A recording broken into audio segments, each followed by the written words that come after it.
بسم اللہ الرحمن الرحیم۔ بسم اللہ الرحمن الرحیم۔ الحمد للہ وکفا وسلام علی عبادہ الذین اصطفی، اما بعد۔ محترم ناظرین، ہم نے دروس فقہ المعاملات المالیہ میں مزارعات کا موضوع شروع کیا تھا، اور اس موضوع کو ہم نے بنیادی طور پر 10 نکات میں یا 10 عنوانات میں تقسیم کیا تھا، اور گزشتہ 3-4 نشستوں میں ہم نے تقریباً 8 عنوانات اور 8 موضوعات مکمل کر لیے ہیں۔ آج کی نشست میں ہم اس موضوع کے آخری 2 عنوانات دیکھیں گے۔ ایک عنوان ہے فسخ مزارعات، اور دوسرا عنوان ہے مزارعت کے کچھ جدید مسائل۔ تو ترتیب کے ساتھ ان دونوں عنوانات کی تفصیل آپ کے سامنے عرض کی جائے گی۔ تو عنوان نمبر 9 ہے فسخ مزارعات۔ فسخ مزارعات کا مطلب یہ ہے کہ عقد مزارعت کو اگر فریقین یا کوئی ایک فریق جو ہے وہ ختم کر دیتا ہے، اور مزارعات کا عقد جو ہے کسی وجہ سے ختم کرنا پڑے، تو ایسی صورتحال میں اس پر کیا احکامات لاگو ہوتے ہیں۔ بنیادی طور پر تو فسخ مزارعات کے بہت سارے الفاظ ہو سکتے ہیں کہ باقاعدہ واضح الفاظ میں دونوں فریقین ختم کر دے، یا کام کرنے والا کام کرنے سے عاجز آ جائے، مثلا کاشتکار ہے بیمار ہو گیا اور اب کام ہی نہیں کر سکتا، ختم، تو مزارعات کا معاملہ ختم ہو گیا۔ یا مدت ختم ہو گئی، ایک خاص مدت کے لیے مزارعات کا معاملہ شروع کیا تھا، وہ مدت ختم ہو گئی، یا کسی کا انتقال ہو جاتا ہے، تو ایسی صورت میں یعنی مالک اور مالک زمین یا مزارع میں سے کسی کا انتقال ہو جاتا ہے، تو ایسی صورتحال میں عقد مزارعات جو ہے وہ مکمل یعنی کہ فسخ ہو جاتا ہے۔ اب فسخ مزارعات کی صورت میں اگر جو ہے کھیتی یا فصل کچھ نہ کچھ پک گئی ہے، تو ایسی صورت میں اس کا کیا حکم ہوگا، تو اس پر فقہاء نے تفصیل سے لکھا ہے۔ خلاصہ کے طور پر یہ سمجھ لینا چاہیے کہ فسخ مزارعات یا مزارعات کا معاملہ جب فسخ ہو جائے، ختم ہو جائے، تو اس کی بنیادی طور پر 2 صورتیں ہیں۔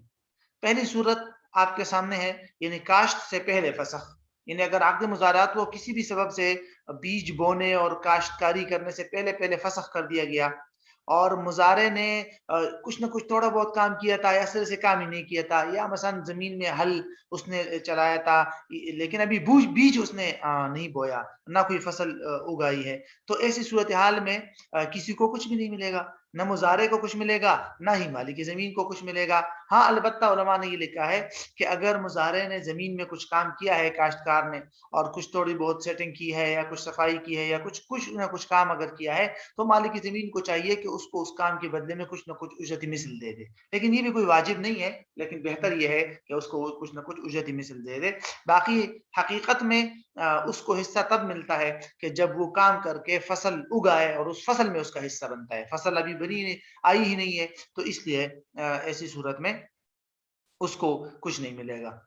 دوسری جو بنیادی صورت ہے وہ یہ ہے کہ کاشت کے بعد فسخ، یعنی کہ مزارع نے بیج بویا اور کاشتکاری کا کام کر لیا، عمل کر لیا، اس کے بعد زمین کو عقد مزارعات کو فسخ کر لیا گیا۔ تو اب ایسی صورت میں یہ تو بات واضح ہے کہ اگر فصل پک کر کٹنے کے قابل ہو چکی ہے تو اس فصل کو باہمی طے شدہ تناسب سے تقسیم کر لے، لیکن اگر فصل ابھی پکی نہیں ہے، تھوڑی بہت اگ آئی ہے، لیکن بیج بونے کے بعد کچھ نہ کچھ مطلب اگ آئی ہے فصل، تو ایسی صورت میں پھر علماء نے یہ لکھا ہے کہ بنیادی اصول تو یہ ہے کہ اسی طرح کچی فصل کو آپس میں طے شدہ تناسب سے تقسیم کریں گے، یعنی کہ اگر آدھی فصل ہے تو آدھی فصل مالک زمین کی اور آدھی جو ہے وہ مزارع کی ہو جائے گی، اسی طرح کچی فصل، اور عقد مزارع ختم ہو جائے گا۔ پھر یہ بات کہ کیا اس کچی فصل کو ابھی سے کاٹ کر ہٹا دیا جائے گا اس زمین سے، تو علماء نے لکھا ہے کہ نہیں، اس میں دونوں کے لیے ضرر ہے۔ اب اس میں طریقہ یہ ہوگا کہ اس مزارعت کے فسخ ہونے کے بعد کام بھی دونوں کریں گے، مالک زمین بھی اور کاشتکار بھی، کیونکہ جب فصل دونوں کی الگ الگ ہوگی، آدھی ایک کی آدھی دوسرے کی، تو دونوں اپنے اپنے حصے میں کام کریں گے۔ مالک زمین اپنے والی آدھی فصل میں کام کرے گا اگر ضرورت ہو کام کی، اور کاشتکار اپنے والے حصے میں کام کرے گا۔ دوسری بات، کاشتکار چونکہ مزارعات کا معاملہ تو ختم ہو چکا ہے، اب یہاں سے لے کر فصل پکنے تک جتنی مدت تک کاشتکار جو ہے وہ مالک زمین کی زمین کو استعمال کر رہا ہے، تو اتنے عرصے تک مالک زمین کو کرایہ فراہم کرے گا، کیونکہ مزارعات کی بنیاد پر اس کو زمین استعمال کرنے کا حق تھا، لیکن مزارعات کا معاملہ تو ختم ہو چکا، تو اب یا تو وہ یہ کر لے کہ کچی فصل کاٹ کے لے جائے، اور یا یہ کرے کہ اپنی والی کچی فصل پہ محنت کرے اور جو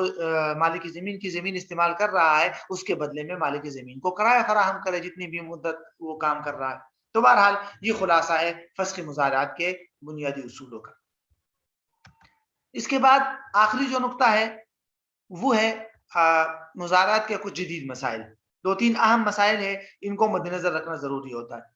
پہلا جو مسئلہ ہے وہ ہے مزارعات کے اخراجات. آج کل جو خصوصی طور پر مزارعات پر پیدا ہونے والے جو اخراجات ہوتے ہیں وہ 2 قسم کے ہوتے ہیں. ایک وہ اخراجات جو فصل پکنے سے پہلے فصل پر ہوتے ہیں جیسے کھاد، اسپرے وغیرہ. دوسری قسم کے اخراجات وہ ہے جو فصل پکنے کے بعد ہوتے ہیں، مثلا فصل کی کٹائی، فصل کی گہائی، اٹھانے کی اجرت، منڈی تک لے جانے کی اجرت وغیرہ وغیرہ. تو اس بارے میں علماء کا اتفاق ہے کہ جو دوسری قسم کے اخراجات ہے یہ مالک زمین اور مزارع دونوں کے ذمے ان کے پیداوار میں اپنے حصے کے مطابق واجب ہوں گے. مثلا اگر دونوں کی آدھی آدھی فصل ہے تو دونوں یہ دوسری قسم کا خرچہ دونوں برداشت کریں گے برابر برابر، یا جتنی فیصد سے ان کی فصل ہے اتنی فیصد سے وہ خرچہ برداشت کریں گے. تو بہرحال جبکہ پہلی قسم کا جو خرچہ ہے جو فصل پکنے سے پہلے ہوتا ہے جیسے کھاد اور اسپرے وغیرہ، اس بارے میں پھر فقہاء نے کی مختلف روایات ہیں. بعض فقہاء کے ہاں تو یہ ہے انہوں نے یہ روایت اختیار کی ہے کہ بھئی سب اپنے اپنے حصے کے مطابق ادا کریں گے، جبکہ بعض فقہاء کی بعض کتابوں میں یہ ہے کہ مزارعات کی جب تک مدت موجود ہے تو مدت کے ختم ہونے سے پہلے پہلے یہ سارا خرچہ کام کرنے والے پر اور مدت کے ختم ہونے کے بعد دونوں پر واجب ہوگا. لیکن اس بارے میں پھر فقہاء نے یہ کہا ہے کہ معاصر علماء نے اور متاخرین نے کہ اگر جو پہلی قسم کا خرچہ ہے کھاد اور اسپرے وغیرہ، ٹریکٹر والا خرچہ نہیں، باقی جو ادویات وغیرہ کے اخراجات ہوتے ہیں، ان کے لیے دونوں فریقین آپس کی رضامندی سے کوئی بھی بات طے کر لے تو کہ دونوں پر رکھے کسی ایک پر رکھے تو یہ جائز ہے. تو بہرحال یہ مزارعات کے دونوں قسم کے اخراجات سے متعلق یہ اصول ہے کہ جہاں تک پہلی قسم کا خرچہ ہے جو فصل پکنے سے پہلے ہوتا ہے کھاد اور اسپرے، اس میں کوئی بھی آپس میں معاہدہ کیا جا سکتا ہے، اور جو دوسری قسم کا خرچہ ہے فصل پکنے کے بعد والا وہ دونوں اپنے اپنے حصوں کے بقدر برداشت کریں گے. خلاصہ یہ ہے. دوسرا جو بنیادی مسئلہ ہے وہ ہے کہ مزارعات میں عشر کس کے ذمہ ہوگا. یعنی عقد مزارعات ہو گیا تو اس میں عشر کس کے ذمہ ہوگا. تو علماء نے یہ لکھا ہے کہ اگر عقد مزارعات شرعی اصولوں کے مطابق ہے اور فاسد نہیں ہے تو دونوں فریقین کو جتنی فصل ملی ہے اتنی فصل سے وہ عشر ادا کر دیں گے. یعنی کہ مالک زمین کو جتنی فصل ملی ہے اس سے وہ عشر ادا کرے گا، اور کام کرنے والے کو جتنی فصل ملی ہے اس میں سے اس کا عشر یا 10واں حصہ وہ ادا کر دے گا عشر. اور اگر اس میں مثلا پانی جو ہے وہ پیسے لے کر پانی لگایا گیا ہے تو پھر نصف عشر ادا کریں گے. نصف عشر کا مطلب 10واں حصہ، نصف عشر کا مطلب 5واں حصہ. ہاں البتہ اگر مزارعات فاسد ہو گئی جیسے پیچھے ہم نے پڑھا تھا اور بیج جو ہے وہ مالک کی زمین کی طرف سے ہو تو وہ چونکہ ساری فصل مالک کی زمین لیتا ہے نا تو وہی اس کا عشر ادا کرے گا. اور اگر بیج جو ہے وہ کاشتکار کی طرف سے ہو تو کاشتکار تو ویسے بھی باقی ساری فصل صدقہ کرے گا، اس کو صرف خاص مقدار میں پھر فصل ملتی ہے، مثلا بیج کے بقدر اور مالک زمین کو جتنا خرچہ اس نے دیا ہے اور ٹریکٹر کا خرچہ دیا اس کے بقدر، تو اس کا عشر وہ ادا کرے گا، باقی تو ویسے بھی ساری فصل وہ صدقہ ہی صدقہ کرے گا. تو بہرحال یہ مزارعات میں عشر سے متعلق جو بنیادی اصول ہے وہ یہی ہے. تیسرا جو بنیادی مسئلہ ہے وہ ہے چرس، بھنگ اور افیون کی کاشت. یعنی کہ بنیادی طور پر مزارعات میں اگر آپ زمین دیتے ہیں کسی کو کہ اس پہ بھئی چرس کی فصل اگائے یا بھنگ اگائے یا افیون اگائے تو کیا اس کی شرعاً اجازت ہے یا نہیں. تو چونکہ علماء نے لکھا ہے کہ یہ ایسی چیزیں ہیں کہ آج کل ان کا جائز استعمال تقریباً نہ ہونے کے برابر ہے. دوسرا حکومت کی طرف سے بھی ان کی کاشت اور تجارت پر پابندی ہے، لہٰذا ان پر مزارعات کرنا یا ان کی کاشت کرنا یا ان کا کاروبار کرنا یہ جائز نہیں ہے. ہاں یہ الگ بات ہے کہ چرس کو چھوڑ کے، چرس کا کوئی جائز استعمال ناممکن ہے، چرس کو چھوڑ کے بھنگ اور افیون کی اگر کسی نے کاشت کر لی یا تجارت کر لی تو اس کو اس کی آمدنی کو حرام نہیں کہہ سکتے، کیونکہ اس کا کوئی نہ کوئی جائز مصرف موجود ہے ادویات وغیرہ میں یا کسی اور چیز میں، تو اس لیے حرام تو نہیں کہیں گے. لیکن یہ ہے کہ شروع سے ہی اس کو اگر معاملہ کوئی کرتا ہے تو اس کو منع کیا جائے گا حکومت کے ممانعات کی وجہ سے اور جائز استعمال کے کم ہونے کی وجہ سے. جہاں تک چرس کی بات ہے تو اس کی بہر صورت ناجائز آمدنی. چوتھا جو بنیادی مسئلہ ہے وہ یہ کہ ٹیوب ویل کی پانی کی بنیاد پر مزارعات کچھ لوگ اس طرح کرتے ہیں کہ ایک آدمی کی جو ہے کا ٹیوب ویل ہے، وہ وہاں سے پانی فراہم کر رہا ہے، اور مالک زمین اس کے ساتھ یوں معاملہ کرتا ہے کہ بھئی زمین میری ہے، کام میں کر رہا ہوں سب کچھ، اور آپ کے ٹیوب ویل سے پانی استعمال کروں گا، اور اس کے بدلے میں آپ کو اس زمین میں جو فصل اگائے گی اس فصل کا مثلا 10واں حصہ آپ کو دے دوں گا ٹیوب ویل والے کو۔ تو ٹیوب ویل والے کہتے ہیں ٹھیک ہے، آپ میرے ٹیوب ویل سے پانی لگائے اپنی زمین میں، اور جب فصل اگ کر آ جائے گی، پیدا ہو پک جائے گی، تو اس میں سے 10% حصہ مجھے دے دے۔ یہ شرعاً ناجائز ہے، کیونکہ یہ مزارات کی صورت ہے ہی نہیں۔ یہ زیادہ سے زیادہ کیا ہوگا؟ پانی کی خرید و فروخت ہے، کہ پانی فروخت کر رہا ہے اور اس کی قیمت رکھی ہے جو ہے پیداوار میں ایک خاص فیصد کے تناسب سے،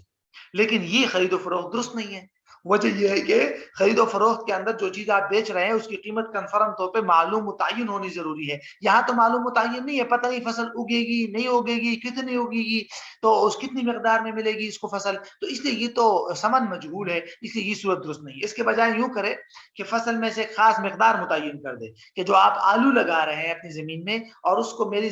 ٹیوب ویل سے آپ پانی دے رہے ہیں، تو اس پانی کے بدلے میں جب فصل اگائے گی تو آپ مجھے مثلا 20 کلو آلو دیں گے، یا مثلا 1 من آلو دیں گے، متعین مقدار۔ اب وہ لگائے گا اور بعد میں خواہ اسی زمین سے دے دے، اپنی طرف سے دے دے، لیکن جتنی مقدار اس نے طے کی ہوگی وہ اس کو باہر صورت پانی والے کو دینی پڑے گی۔ تو ایسی صورت میں چونکہ پانی کا خرید و فروخت کے معاملہ ہوگا اور قیمت اس کی معلوم اور متعین ہوگی، تو یہ صورت پھر جائز ہو جائے گی۔ تو بہرحال یہ مزارات کے کچھ مسائل تھے، اور مزارات کے مباحث تقریباً مکمل ہو گئے۔ اس کے بعد انشاءاللہ پھر ہم اپنا اگلا موضوع شروع کریں گے۔